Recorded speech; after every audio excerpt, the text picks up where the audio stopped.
Hello everyone and welcome back to another book review. Today I am going to be reviewing Botanical Curses and Poisons, The Shadow Lives of Plants by Fez Inkwright. So I listened to this in audiobook format, so that's what I'm showing you here. I don't have the physical book, and the audiobook format does come into play in my review because I think it did alter the way I thought about this book. So let's dive in and talk about what you can expect if you get this book and my thoughts and feelings about this book overall. So this book was on my TBR, so I did successfully reduce my 250 book TBR by one. So we're making a little bit of progress, and the concept intrigued me. Poisoning is it's a very interesting crime, and the author does allude to that in the sense that it's supposed to be secret. Unlike stabbing someone or assassinating someone in some manner, poisoning is done usually with the intent to not be caught having done the poison. You want to deceive people in thinking that the person died by other means. And poisons have been employed throughout history, particularly by women, in order to rid themselves of other people, particularly men. It also kind of has this leveling effect for women where they don't need to overcome the brute strength or hire someone else who has the brute strength to get rid of a very aggressive husband per se, or even a political rival or the ruler of a country. So it kind of equalizes the playing field, and it can come in a wide variety of forms. There are many different ways in which you can poison someone, many different plants which have a poisonous effect, and this comes from all over the world, not just Europe, not just the United States, but across all continents. There are poisonous, maybe not Antarctica, but across many continents there are many poisonous plants that have been used and have a long and rich history. And just because a plant is poisonous doesn't mean there aren't legitimate uses. Now there's this saying, the dose makes the poison, I believe is the saying, where just because a plant is poisonous doesn't mean there might not be medicinal effects in a smaller usage, or other parts of the plant, or at certain times in the ripeness cycle, the plant could be used for legitimate means, or more legitimate than poison. So all of this is kind of encompassed in this idea of poison, and the author dives right in, and the book is sort of divided into two sections. At least that was my perception when I listened to this audiobook.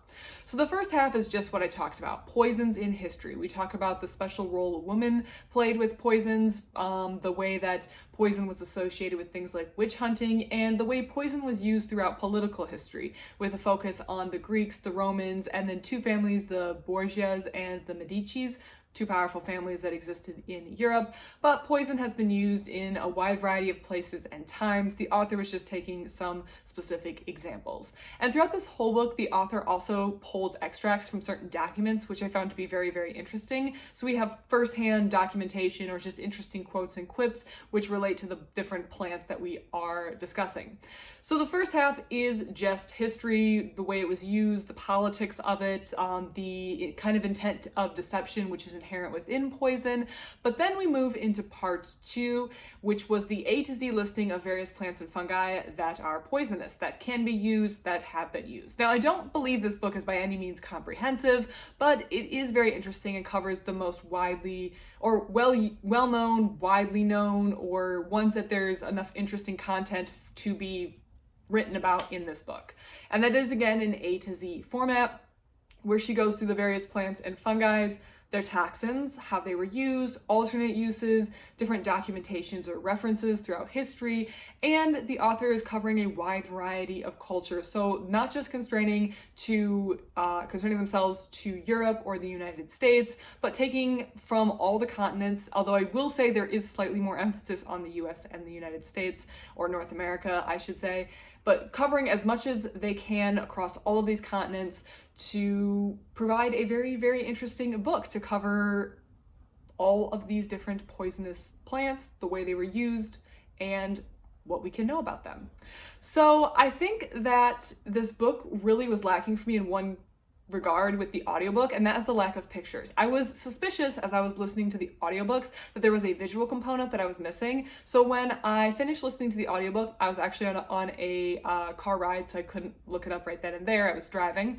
But I got home and I went on Amazon, and sure enough, this book is illustrated. And I think I would recommend, if you get this book, to get the physical copy so you could have the visual illustration to go along with it. Because I did not have that, and I felt like that was lacking, and I felt like this would be a perfect book to have pictures. So while the audiobook was well narrated, or if you just do audiobooks, this is not by any means a bad book, but the visual aspect is missing in the audiobook, which I would have really, really enjoyed. So I would personally recommend leaning towards the physical book, plus the cover of the book looked really pretty and some of the drawings looked really pretty. So definitely get the physical book if you have an option between the two. I listened to the audiobook, and while I don't think the audiobook was bad, I think this is the kind of book that lends itself to the physical book more than not.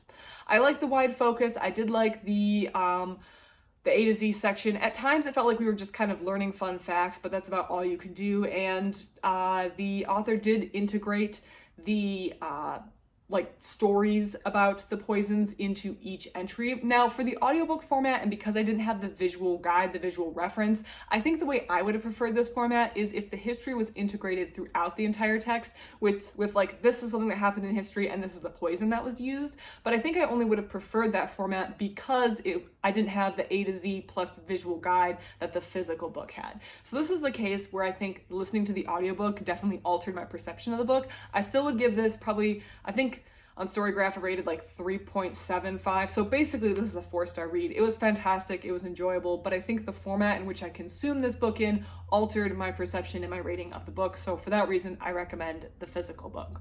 I did have some minor quibbles with the book. I had some minor things that I didn't like that are really just honestly nitpicking. I felt like the author really bought into the narrative of like the evil doctor versus the good witch, and like this man versus woman. Like, I felt like there was a particular narrative there that was preferred, which is fine. I'm not saying that narrative is wrong, but I definitely felt like that was, when I read that section, I felt like there was definitely a little bit of a bias there, but it was one that you can just read and make your own conclusion. I don't think there's anything wrong with reading a book that has a particular angle. And there was another point where the author says that like lay power in the Middle Ages, the secular power, temporal power, I don't know how to say this, like the kings were the church power. And that, to me, and my understanding is not exactly correct. I felt like that was like a false equivalency. I don't, like, there are plenty of examples throughout medieval history in which church power and secular power clashed and were at odds. And yes, the secular power many times mirrored things that the church wanted, or they worked closely hand in hand. And because many of these rulers were at least outwardly professing the Christian faith, they were going to enforce rules that were in line with Christian doctrine and principle outlined by the church. So yes, they do work hand in hand, but I felt like, again, this goes in that simplification of the whole, I just felt like the witch hunting was very simplified. It was very simplified, and I think it worked for the book, but having read other books about it, I just felt like I would have liked a little bit more detail in that section. That's probably my only nitpick. I don't think it ruined the book by any stretch of the imagination. I think it's a fantastic book, and I think if you have an interest in learning about specific poisons or the way they were used in history, then Botanical Curses might be a fantastic book for you to check out. Please let me know what you thought about this book in the comment section down below. Thank you so much for watching, and I hope you have a great rest of your day.